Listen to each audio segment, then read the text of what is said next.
Hello, everybody, and welcome to this very special edition of TXN Talking Wrestling. As this is Good Old MX Michael Fletcher alongside Anthony Florio and Michael Bullock, and we are going to be recapping last night's WWE Extreme Rules pay-per-view, or premium live event. Okay, I apologize for that. However, it was from Philadelphia, Pennsylvania, and it was exclusively on Peacock in the United States and on WWE Network from around the world. Or you could have also saw this on affiliated pay-per-view providers, whatever, either from satellite or from regular cable television sets, or you could even spend streaming it. So there's multiple sites that were streaming the event as well. But we're going to start it off with the six-man tag team, good old-fashioned Donnybrook match, as it was the Brawling Brutes. Sheamus, Rich Holland, and Butch going up against Imperium, Ludwig Kaiser, Giovanni Vinci, and the Intercontinental Champion, Gunther. When it was all said and done, winner of the bout in 17 minutes and 50 seconds was the Brawling Brutes. Man, what a match this was. What a jump off. What a great way to start it all. Easily for me, I could call this one of the top fights of the evening. And this was easily maybe 3.5, close to 4. It was what we expected it to be. Absolute chaos, mayhem. It was everything that it needed it to be. It was. You could have easily called this with Extreme Rules under it, yeah, but this was straight up a brawl, a war. And at the end, it was the Brawling Brutes getting the victory. So nothing more to say here. What a way to jump it. Anthony Florio, come on in. It is all yours, my friend. Oh, I'll tell you, MF, this match was chaotic in the best possible way. Everyone was working their butts off and put on a hell of a match. And no big surprise that the Brawling Brutes won this match. Sheamus scored the winning fall, even though it was not on Gunther this time around. It was on Vinci, I believe. And with that, I believe Sheamus will get another shot at the Intercontinental Heavyweight Championship. And he damn sure deserves one after the BS from the other night, but whatever. The drop kick that Butch hit on Ludwig Kaiser as he hung upside down in the corner with a shillelagh against his neck was an awesome spot. And God bless Sheamus for always being willing to take a beating. His chest looked so painful. And the way this match used weapons and other props was great. It was nuts, but it didn't quite reach the level of being overboard. I'm going to give this 4.25 stars for the effort. Second best fight of the night for me. There was one match that I thought was better, and you're not going to believe which one that it is. So not much more to say here. Great way to start it off, like MF said. So not much more to say. Michael Bullock, come on in, Phenom. And, Sheamus scoring the winning fall for the Brawling Brutes. It may not have been on Gunther, but as far as I'm concerned, I think Sheamus has earned himself at least one more shot at the Intercontinental Heavyweight Championship. Oh, I believe he does. After he literally got screwed over the title, not only because of the use of the shillelagh, but because of Jessica Carr's screw up on her end. You already know that by now. So I'm going to give this a 4-star match. I mean, this was everything what we expected. A great jump off to this, and you knew after what happened on Friday night that Sheamus and the Brawling Brutes had to go over on this one. So it was chaotic. It was everything what it was expected to be, and yeah, I think this is where I think Sheamus is going to get another shot at Gunther in the Intercontinental title, because like you said, Florio, he definitely deserves it after he got screwed. So there's really nothing more to say. And as far as those scars, the bruises that he's got, yes, it looks painful, but you know Sheamus, the kind of man he is, he wears those as badges of honor. Absolutely. And you want to know why? Now, not only with that, because he loves to fight. Yep. It's your Absolutely. No doubt about it. Perfectly well said, Michael Bullock. Next up, we had was for the SmackDown Women's title under Extreme Rules. It was Ronda Rousey going up against the reigning champion, Liv Morgan, the winner of the bout in 12 minutes and 5 seconds. And new SmackDown Women's Champion, Rowdy Ronda Rousey. History was made at the Philadelphia last night. Anthony Florio, unprecedented crowning. Ronda Rousey, now a two-time SmackDown Women's Champion. No surprise here. We all thought Ronda was going to win it, and I'll tell you what. Some of the chair and bat shots may not have looked great, but they had enough spots using other weapons and moves to make up for it. They worked better in this match than in their previous encounters, but there still seemed to be something that kept them from meshing the way they needed to. However, this match had plenty to enjoy, but it would be hard for anyone to follow what Imperium and the Brawling Brutes did in the opener. Ronda Rousey and Liv Morgan did an admirable job, but there's no doubt it could have been even better.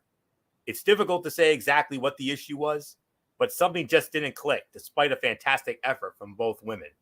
And after a long struggle and several close calls, Rousey made Liv pass out, win the title, and regain it. And I'll tell you what, I mean, you noticed the crowd booed during Ronda's entrance, and Rousey mocked them by making some crying mannerisms, and that was decent heel work.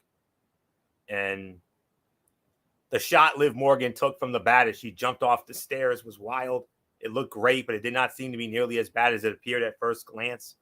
And Ronda Rousey using her black belt is something a lot of people will not realize is super effective. Those belts are heavy, durable, and definitely painful if used as a whip. So I'll give this about 3 1/4 for the effort. Maybe 3 1/2, but it's between 3 1/4, 3 1/2, right around that range. That I can give it. I've seen a lot of reviewers slam this match. They didn't think it was all that great, but you can't please everybody, as we all say. So, but it was a solid effort, no doubt about it. So, 3 1/4, maybe 3 1/2. That's the best I can do. So, not much more to say here. Michael Bullock, Ronda Rousey, once again the SmackDown Women's Champion, and oh boy, business is damn sure about to pick up in the women's division now that the Rowdy one is running it again. Yeah, and yeah, I mean, yeah, the crowd was literally booing Ronda Rousey and literally mocking them by. Yeah, so that's a little something there, but I'll give it about 3 1/4 to maybe 3 1/2. I mean, it was a solid match, but you knew they were going to have a tough time following that opening matchup with the Brawling Brutes and Imperium in that Donnybrook. But I mean, could it have been better? Yeah, no doubt about it. But it was still a good match. I mean, I know, like you said, that there are some people who are criticizing or slamming it, but as you just said, Florio, you can't please everybody. So the outcome to me was never in doubt. It's now going to get interesting with Ronda as the champion, and I don't know if you noticed, guys, after the match. I mean, also, well, I did notice later on in one of those YouTube exclusives when Megan Morant was trying to interview Liv Morgan, and she was in a dark corner. So I don't know. I mean, could she be heading down a dark path here? I really don't know. I mean, Fletch, what can you make of this as I give it to you? Well, if you really think about it, it's very possible because even before she passed out, she was laughing. It's like she enjoyed the pain.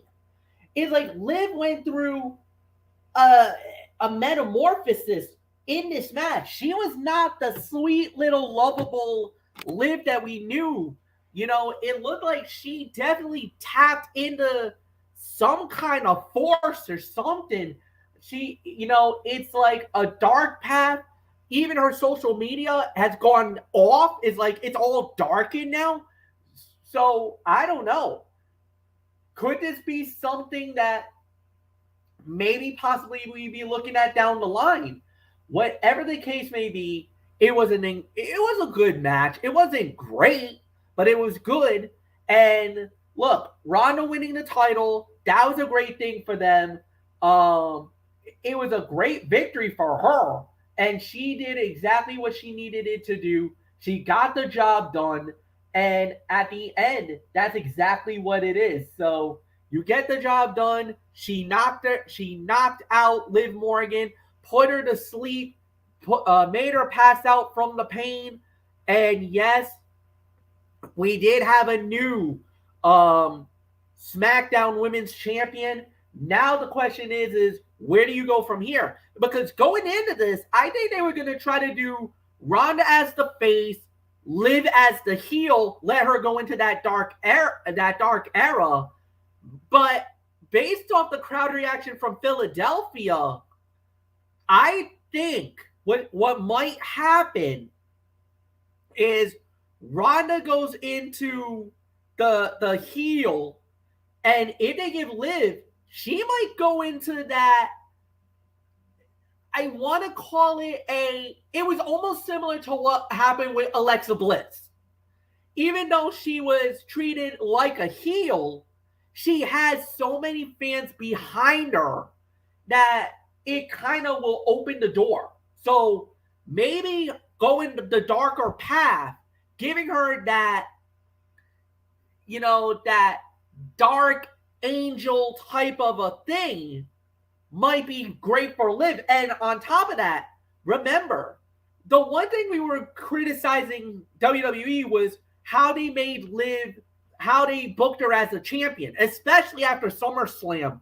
A lot of people kind of turned on Liv. Well, let me tell you, she might have won a lot of fans back, especially after last night, because she didn't tap out, she passed out.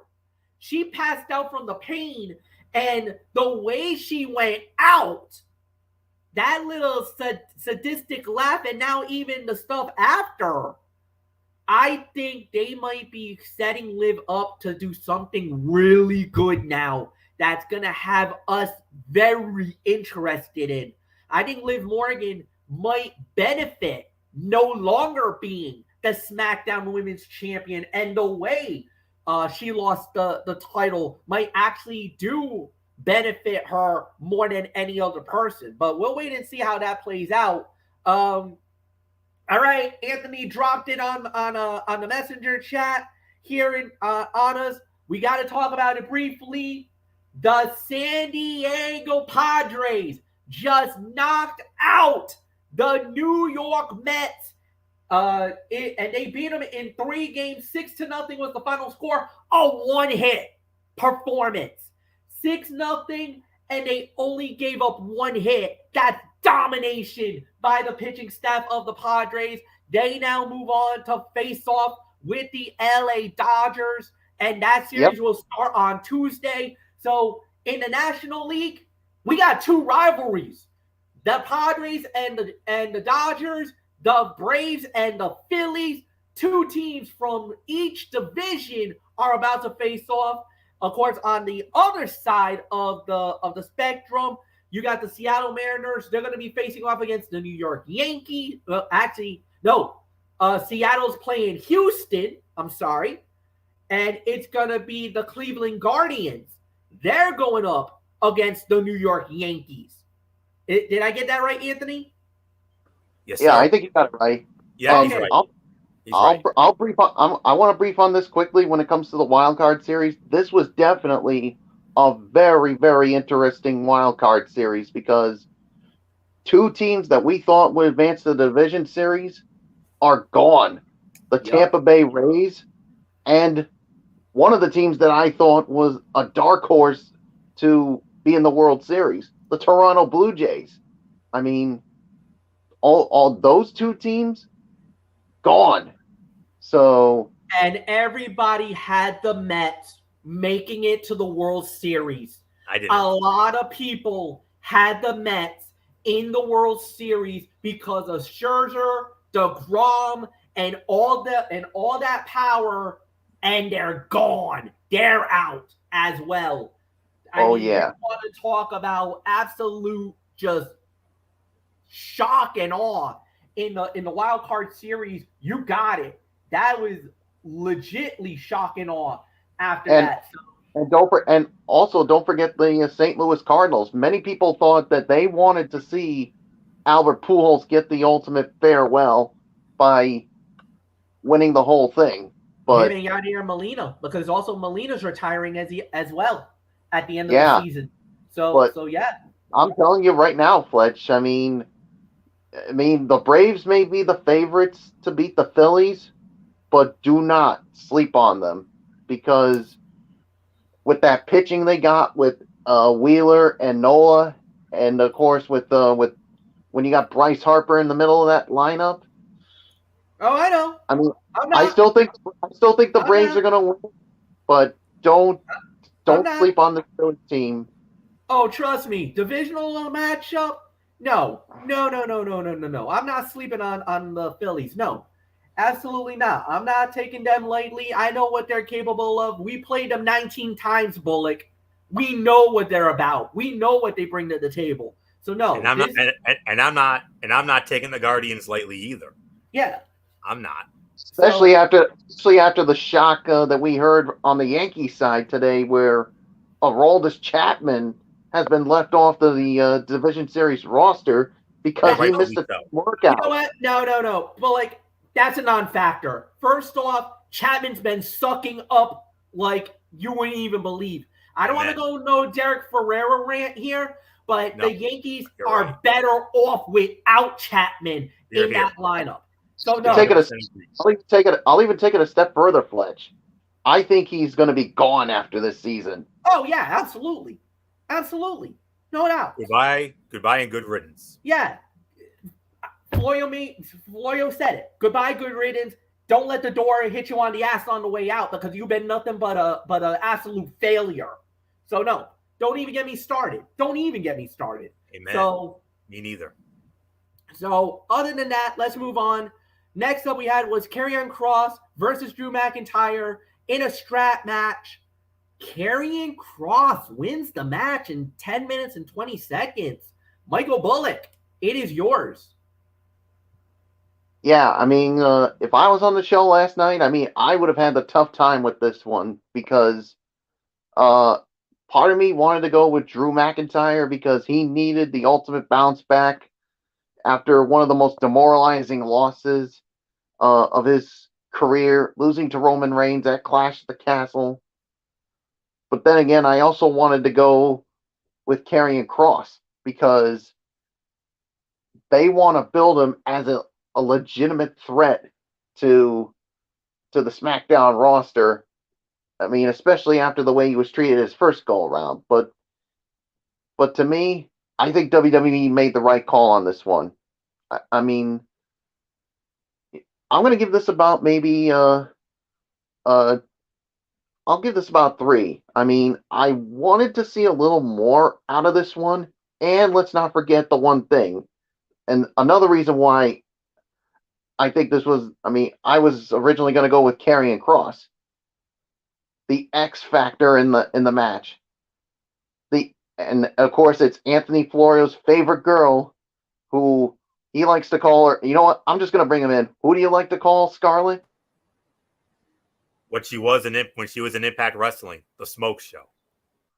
Exactly, and the Smoke Show certainly had was a factor in this match with the pepper spray on Drew McIntyre. So, and that's what gave Karrion Kross the opportunity here. So Karrion Kross winning this was the right call as far as I'm concerned. I mean, it was a good match, but I think it definitely could have been better. That's just my personal opinion. So 3 stars for me. It's yours, Fletch. 3 stars, solid match. Very good action. The body of work was fine. Obviously, if you're a Drew McIntyre fan, you're absolutely livid right now because you're like, what the heck is this? Why are you letting Cross get the moment? But the thing is that Triple H is making a point here. I really think he is. He's absolutely utilizing Karrion Kross to make him look like what he should have been all along. A monster badass who is willing to take the extra mile, willing to take the extra step, do whatever he needs to do to win a match and become a viable contender that's going to make him look like a world champion someday down the line. Now, I know a lot of people are wicked pissed about what happened to Drew McIntyre. You're thinking, damn, McIntyre has so much momentum. He should have won the world title in Wales at Clash at the Castle. You don't do it there. Now you let him lose to Karrion Kross in a strap match. Why are you doing this to McIntyre? The guy was one of the go-to guys just about a couple of years ago. He was the world champion. He was the top guy. What are you doing? Relax, guys. I don't think it's as bad as you guys think it is. Because of the fact that it was a shoddy loss, because, like you said, it was Scarlett did get involved, so it doesn't diminish McIntyre's aura. It doesn't hurt him. He does take a step down, but it's not like it's a death nail for him. It doesn't hurt him that way. But my God, man, you want to talk about craziness? It was a solid match. I really wish they would have done a little more with that strap, really utilize the strap rules. I thought they did okay with it, but there's really nothing more to say. So, Anthony, it's yours. Yeah. It's 3 for me. I mean, here's another match that in a lot of the reviews that I read, they were slamming this match too. And I saw a lot of low ratings for this match, but we disagree. We think it was better than what they thought. This was 3 for me. I mean, this bout was quite the fight, but it felt like something was keeping it from reaching the level they were likely hoping for. It was good, but not great. And what can be said is that both men put forward their best efforts. And Scarlett pepper sprayed Drew, which allowed Karrion Kross to get the win. And this was the first time since his return that you could see how busy Kross's hair has gotten since he stopped shaving his head. And having them fight for so long before the bell felt unnecessary. And it was surprising how long it took some of the welts to start showing up. They were not holding back with those shots. And I can only give this 3 stars for the effort. I could probably say by default, this was the worst fight of the night, even though it wasn't remotely that bad. So, or as bad as the experts are saying, but whatever. So solid 3 for me. And MF, it's on to the ladder match for the Raw Women's Championship.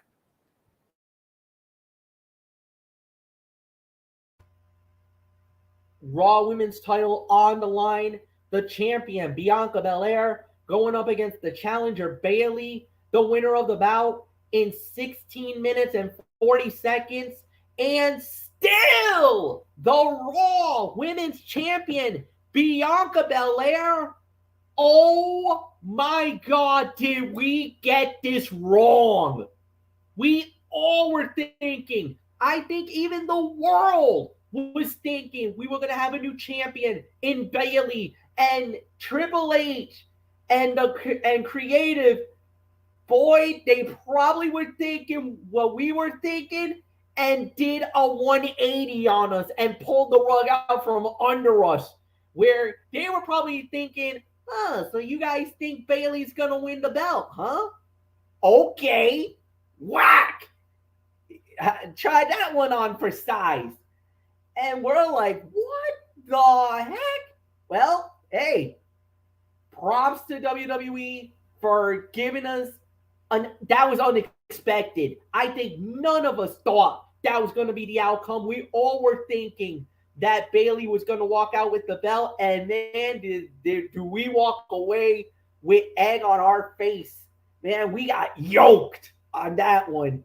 Excellent match, very good title match, no doubt about it. I could say 3.5. This was solid for what it was worth, but like I said, it was unpredictable outcome. We all thought of it. Anthony, we all had Bayley walking out with the title here. We all felt that the EST had no chance of winning this. And the next thing we know, not only does she overcome the odds yet again, but the EST is still your Raw Women's Champion. She's still running Monday Night Raw.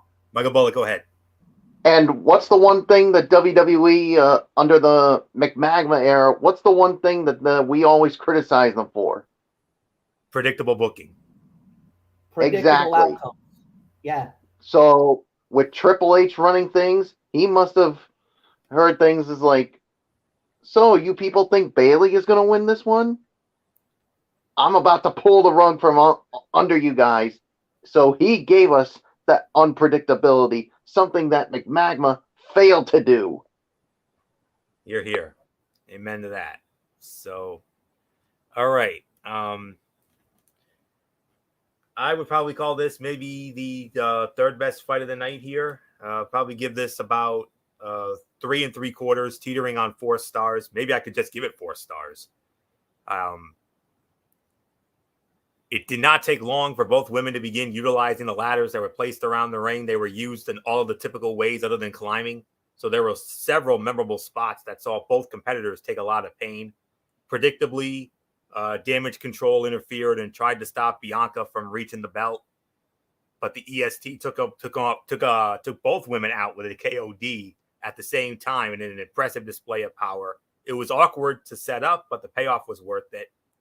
The match got better as it went, so the crowd was on its feet by the time Bianca Belair climbed the ladder and took down the Raw Women's Championship for a successful defense. You noticed Nikita Lyons was in the crowd during this, and the elbow drop Bayley hit from the apron while Belair was on the ladder was intense. Both women took nasty bumps. The final KOD of the match was scary. Bayley appeared to hit her mouth right on the side of a ladder when she landed, but the post-match shots of her indicated she was fine. She probably had a fat lip in the morning, though. And Bayley is so good at making her opponents look good. Belair already looks great in the ring, but the role model made her look even better. I'm going to give this 4 stars. I'm going to call this the third best fight of the night. So there isn't much more for me to add on this. So yeah, unpredictable booking. I mean, that's what the Triple H era has been well known for. Big surprises. Wink, wink. You know where I'm going later. So not much more to say here. 4 stars. And Michael Bullock, like you said, unpredictable booking. It's not often we didn't get that often in the McMagma era, but in the Triple H era, it's damn near a requirement. Exactly. I mean, and this is the one thing. I mean, like you said, with McMagma, we didn't get a lot of that unpredictability. It was just predictable outcome after predictable outcome. But with Triple H running things, he's giving us that unpredictability that we've been getting. I mean, he's been doing it more in months than McMagma has done it in years.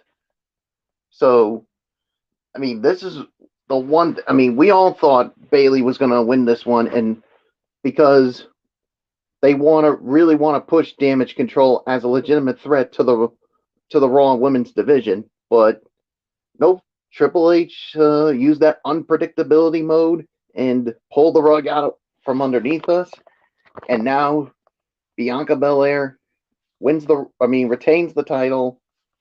4 stars is my rating on this one, and yeah, I mean, now the question is, what's next for Bianca Belair? We'll probably find that out tomorrow night on Monday Night Raw. So there's really nothing more to say. It's yours, Fletch.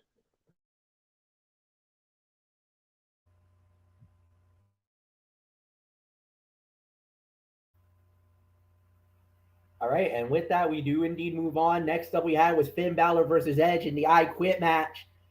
Finn Balor wins the match in 29 minutes and 55 seconds because of the fact that basically so much chaos came out and Beth Phoenix got involved.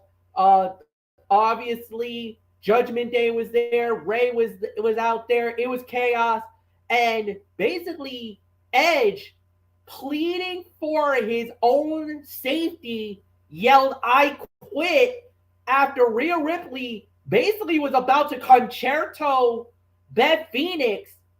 He says, "I quit," and Rhea unloads a concerto on Beth for no apparent reason. Oh my God. If we were doing commentary for this match, I would have gone full on gorilla on this one. This would have been. Remember what happened when the Macho Man, Miss Elizabeth, Jake the Snake Roberts situation?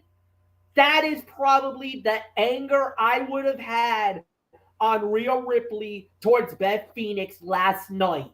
Tuesday in Texas, Florio, I remember. Yep. Anthony Florio.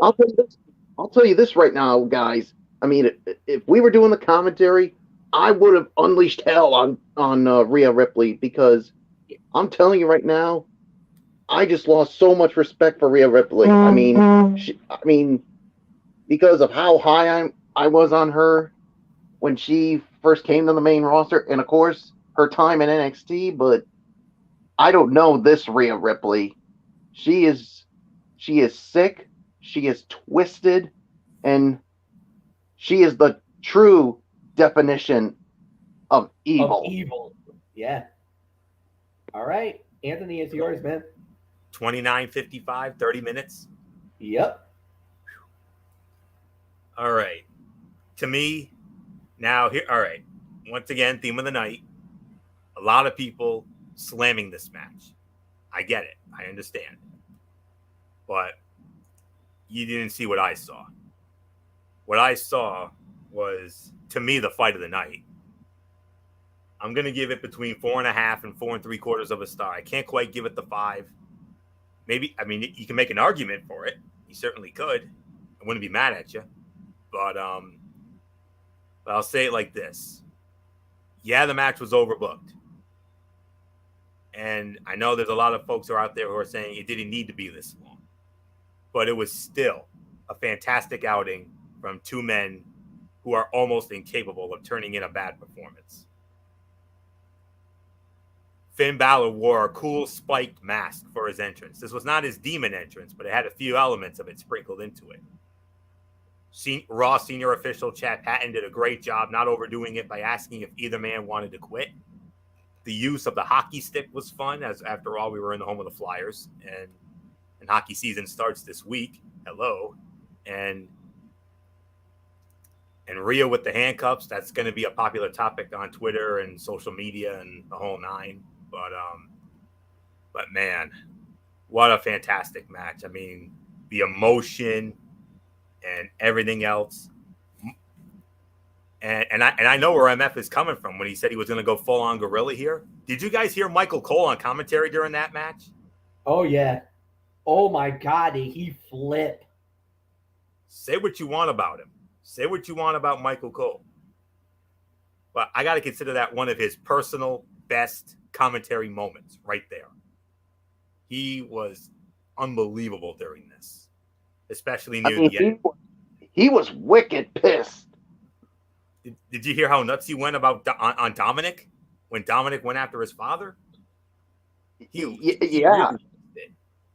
And the thing is, he's known the Mysterio family for so long. And SmackDown. Yeah, and if you thought the fans were disgusted at some of the things Dominic did, nobody is more disgusted than Michael Cole. Absolutely. And then the coup de grace for this was when Rhea hit Beth with the concerto. He just let out a big old damn it. And I'm like, oh my goodness. I'm like, wow. I was like, I was tempted to say decaf Michael Cole, decaf, and Or damn, Michael Cole, tell us how you really feel.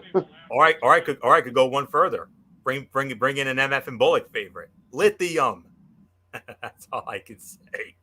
But in all seriousness, though, I mean, that's one of Michael Cole's best commentary moments. Whether you like the man or you don't, and I know he's got a lot of detractors, and I get it, but say what you want about him, but that was one of his best moments right there, hands down. That's definitely going in my list of Michael Cole great calls of all time. So, but man,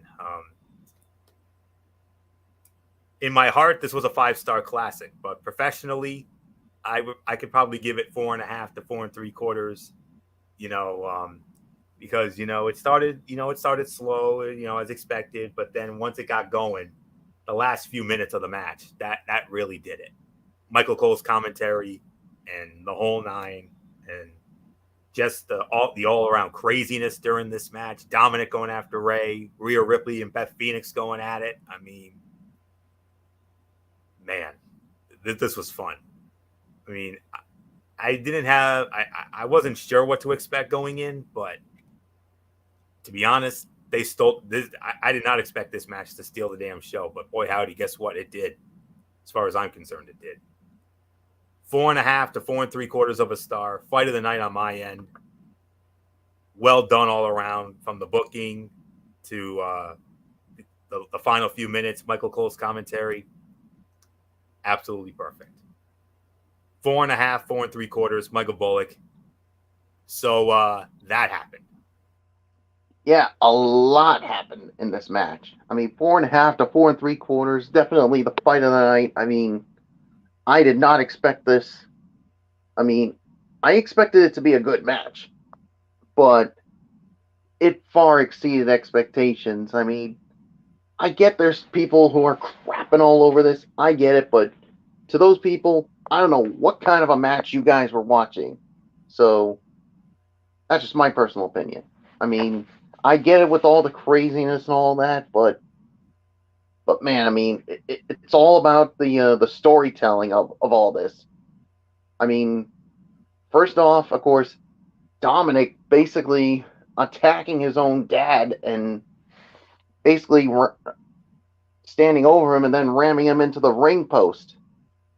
I mean, I don't know about you guys, but I think Dominic is trying to do whatever he can to get a match with his dad. You know he's trying to do that. Just to get Ray all pissed off to the point that it's like to finally get his dad to give in and say, all right, I want a match with you. But somehow I get this feeling Ray's still gonna be what's the word I'm looking for? Like hesitant to I mean, he's still going to be reluctant. Yeah. But this all goes into what I said weeks ago, guys. I think Dominic is going to do something even more disgusting than what he did last night. I think, and I know, Fletch, you pretty much said the same thing. I think Dominic is going to send Rhea Ripley. I mean, you thought what Rhea Ripley did to Beth Phoenix last night was disgusting. What I think she may be doing next may even top that. I think Dominic is going to send Rhea Ripley to attack Ray's wife and his daughter Aaliyah. And I think that is when you're finally going to see Ray get so pissed off to the point that he's finally going to accept a match against his son. That's what I see happening. And then, of course, I mean, what Rhea did was just, I mean, the Judgment Day trying to sink to a new low where it's basically Rhea was saying, you quit, Edge, or I concerto your wife. And just to protect his wife, he basically quit. And yet Rhea Ripley still did it anyway. So, I mean, I'm telling you this, guys, right now. I mean, yes, the Bloodline is the most dominant faction right now in the WWE, but I think the Judgment Day, as of right now, I think they're I mean, they're a close second. I mean, I mean, like I said, the Bloodline is a threat on SmackDown, but you got the Judgment Day as a legitimate threat on Raw. I mean, and yeah, I mean they're really making the case to challenge the Bloodline as the most dominant faction right now. So we'll wait and see how it as this whole thing continues. I still think the Bloodline is the most dominant faction. Like I said, not only in WWE but in professional wrestling right now. But the Judgment Day is really giving them a run for it. So what happens next now with this remains to be seen. So there's really nothing more for me to say. It's yours, Fletch. All right, and that will lead us to the main event of the evening, as it was the Fight Pit match. It was Matt Riddle going up against Seth freaking Rollins. The winner of the bout in 16 minutes and 35 seconds was Matt Riddle. He got a triangle choke on Seth Rollins. Rollins tapping out, and referee Daniel Cormier going full Herb Dean tries to peel off Matt Riddle and basically waved the hand saying, "That's it, it's over." In the immortal words of Mike Goldberg from the UFC, it is all over. Matt Riddle wins by submission. Michael Bullock, it is all yours, my friend. Yeah, obviously, I mean, this to me was the second best fight of the night here. I mean, I'm gonna give this about maybe 4.25 stars on this one. I mean, I'll say 4.25, maybe teetering on 4.5, but man, I mean, Matt Riddle and Seth Rollins always seem to put on a damn good match, but now you throw in the Fight Pit, it just made it even so much good, especially when you throw in the factor of the special guest referee Daniel Cormier. So I think now with this victory, I think this to me closes the chapter on this great what is to me has been one of the great rivalries up to this point. So with that being said, second best fight of the night for me. So it is yours, Fletch. Yeah, 3.25. I thought it was a pretty good fight pit. I thought they did really good with it. I like the element. I like the action. It was good for what it was worth. The outcome was never in doubt, but it was pretty good. So there's really nothing more to say. Anthony Florio, you have the final word before we go to overall review. 16:35. Was that what I heard? That is it.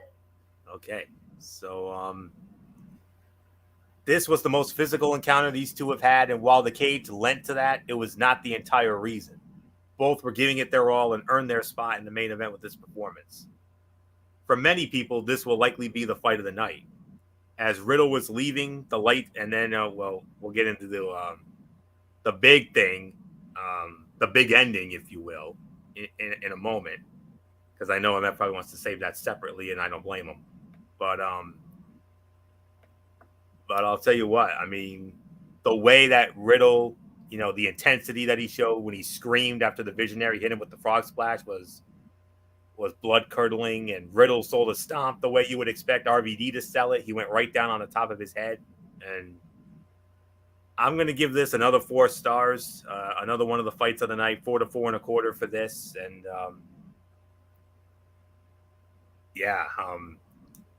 I was hoping it would have been a little better, but hey, but it was still great. It still delivered, and Riddle finally gets his moment, and they've each won one. I got a feeling a blow-off will be coming. We'll have to wait and find out, but it is what it is. So big win for Riddle, biggest win he's had in a while, and we'll see what that leads into when we get to the season premiere of Raw tomorrow night. at the Barclays in Brooklyn. So 4 to 4.25. You'd think that was all, or was it, MF? Well, then the next thing we know, we were just about getting ready to go on home, and the lights went out. And we're thinking, what, did WWE forget to pay the electric bill? What's going on? So camera phones, they all light up. And then you started seeing a little bit of, you saw a pig in a suit.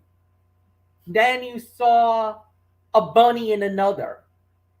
And you're starting to think, wait a minute. Is this what I think it is? Lifelike creatures of the Firefly Funhouse. Next up, everything goes still in black. Then they go into this montage of the Firefly Funhouse being absolutely ransacked. So you're thinking, whoa, what is this? What happened here? Comes back out. There's a door at the rampway. The door opens and a white light comes through that doorway. Next thing, a man with a lantern and a creepy mask. The man reveals himself. It's Bray Wyatt. He's back. He blows out the lantern. The place goes dark. And the show ends there. The Wyatt Six has been born. He is the White Rabbit. Now the question is, who are the remaining 5 that are with them?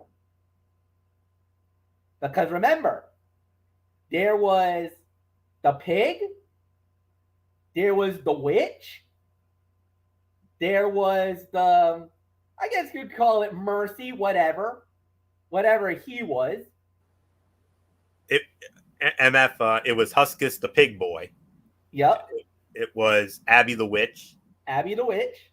Mercy the buzzard. Mercy the buzzard.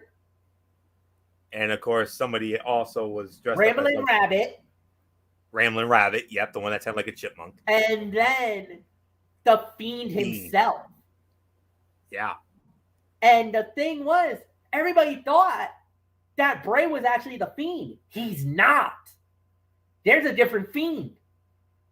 So who is in the Fiend outfit? Because he's not it. They call it the Wyatt Six. So that means there is 5 other members.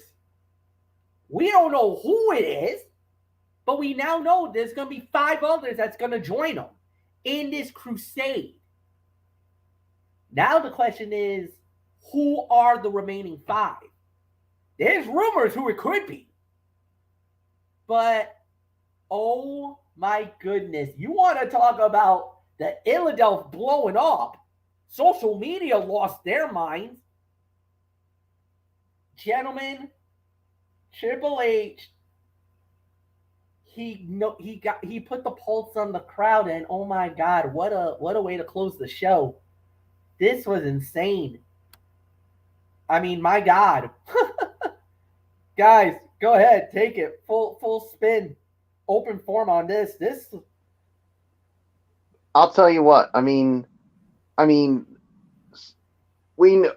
just had this feeling that that the White Rabbit was going to be Bray Wyatt. I mean, and I'll tell you what right now, with Triple H running things, hopefully he'll make Bray Wyatt a better character than what he was under McMagma.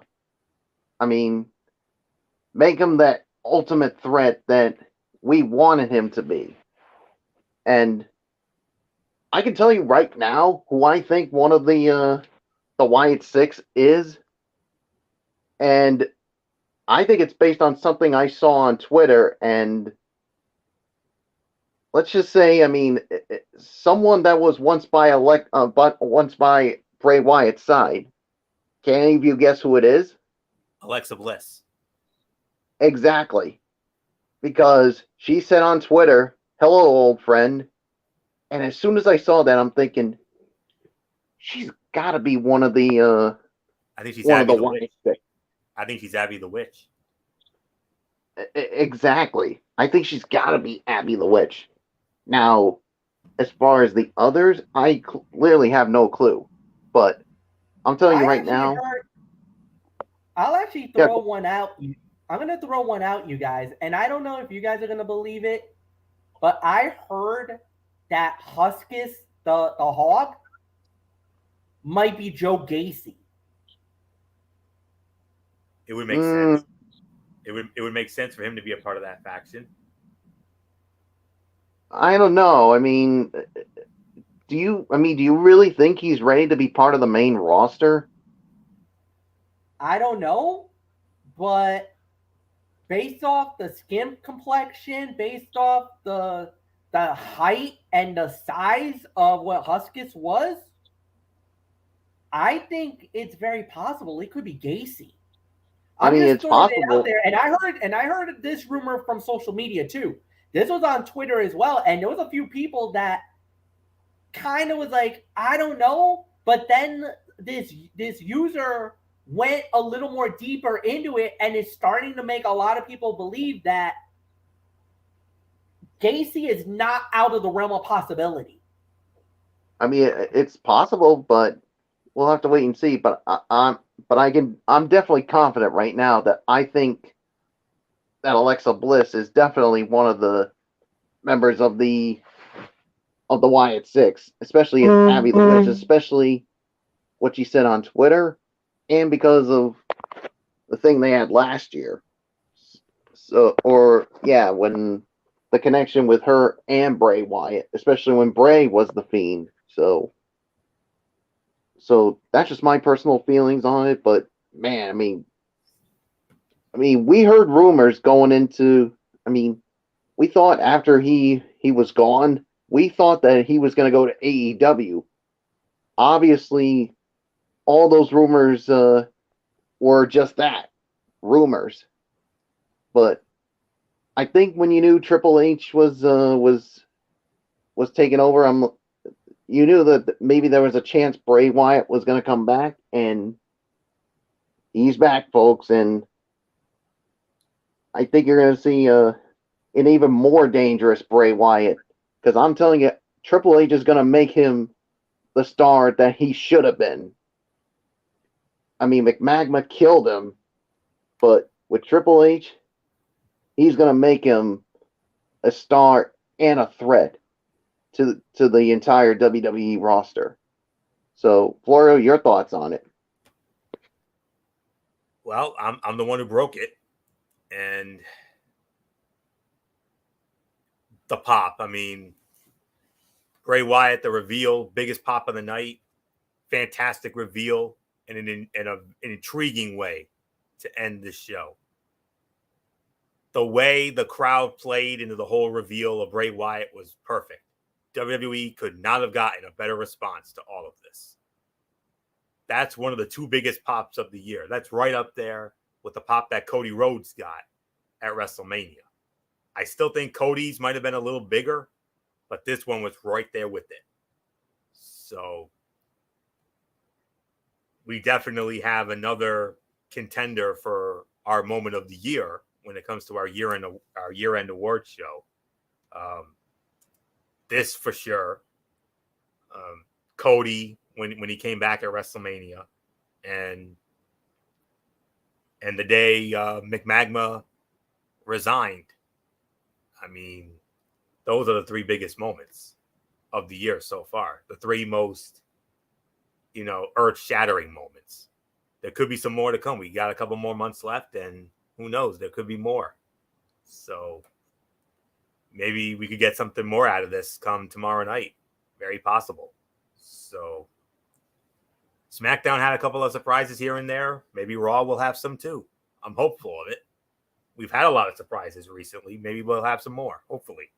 So, but the big question, gentlemen, is which brand is he on? Is he exclusive to Raw or is he exclusive to SmackDown? That's the big question. Because we don't know. Whichever show he's on, business picks up either way. So that's all I can say on it. So that's one of the best closes we've had to a pay-per-view in some time. So there isn't much more to say. Bullock had his say. MF, I'm sure MF probably had his say. If he hasn't, MF, or if not, then we can move on to the overall review. But either way, MF, it's all yours now. What an ending! Wow. Overall review. This was an 8 out of 10. Yeah, it was a good show. I know a couple of people were going to be like, "Oh, it wasn't so great in certain areas." All right, fine, I'll give you that. Certain areas, but the surprise ability, some of the outcomes that shocked us, and then the close at the show, 8 out of 10. I'm not even going to argue this anymore. Florio, it's yours. Yeah, we had 3 matches, at least 3 matches, maybe 4. There were about 4 stars or higher. Every match was like 3 stars or higher. Worst fight of the night by default was the strap match with Cross and McIntyre, with the women's Extreme Rules match right behind. But the other 4 matches were just all incredible. Edge and Finn Balor came out of nowhere and stole the damn show. I mean, I was not expecting that at all. And then the Bray Wyatt reveal at the end, that did it, and that put it over the top. And it's definitely it's not going to be the pay-per-view of the year. Right now, I still think it's Clash of the Castle, but for right now, it definitely deserves to be in the running for it. So 8 out of 10. I agree with MF. Not much more to say. Michael Bullock, take it home. Yeah, this was an 8 out of 10 for me. I know there's going to be some who will disagree with it, especially those who poo-pooed on some of the matches. But I mean, I don't know what kind of a pay-per-view that they're watching, but like I said, you can't please everybody. But with those who poo-pooed on it, I mean, I wonder if one of them was someone that we were once familiar with that we used to criticize. I think I can honestly say no. No. It was not him. No. I'm not talking about. I'm referring to maybe Mr. Samuel Adams.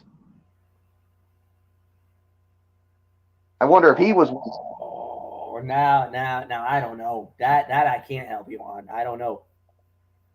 Well, I mean, it's just throwing it out there, but yeah, especially how much we used to. Because if you're talking about the other person, then I know for a fact, no, he did not.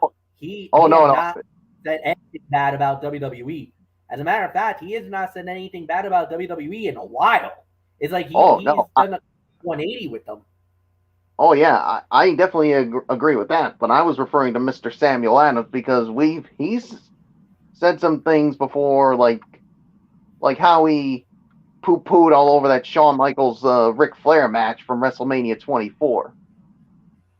So I don't know. That's just a guess thrown out there. But anywho, there was not a bad match in this one. Yeah, some things definitely could have been better, but this definitely doesn't take away from what a good Extreme Rules pay-per-view this was.